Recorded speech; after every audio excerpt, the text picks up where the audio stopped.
Hello everyone, welcome to my mini blog. তো আজকে হঠাৎ করেই প্ল্যান হলো যে বাবা মায়ের সাথে ঘুরতে যাব, সেই জন্য রেডিও হয়ে গিয়েছি। আর বাইরে বেরিয়ে এসে দেখি এই যে ইনি শুয়ে আছেন।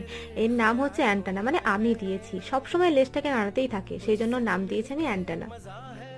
এদিকে দেখো আমরা কিন্তু বেরিয়ে পড়েছি। প্রথমে যাব আমরা একটা মন্দিরে। আমাদের বাড়ির কাছে 5-7 মিনিটের মতো লাগে যেতে। একটা আশ্রম আছে, তো সেখানে একটা খুব সুন্দর মন্দির হয়েছে। সেখানে অনেকদিন ধরে যাবো যাবো করে আর যাওয়া হয় না, তাই আজকে চলে গিয়েছিলাম ঘুরতে।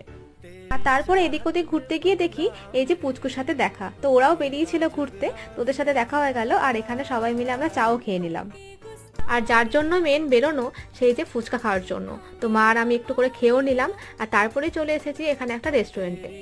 বাবা গেছে অর্ডার করতে, আর এদিকে দেখো পুচকা আবার মায়ের সাথে ফটো তোলার জন্য পোজ দিচ্ছে। তো এখন আমাদের হাতে চলে এসেছে চিকেন পকোড়ার প্লেট। আর খাওয়া দাওয়ার পর এখন যাচ্ছি বাড়ির দিকে। তো চলো আজকের ভিডিওটা এখানেই শেষ করছি। কেমন লাগলো অবশ্যই জানিও, ভালো লাগলে একটা লাইক করে দিও।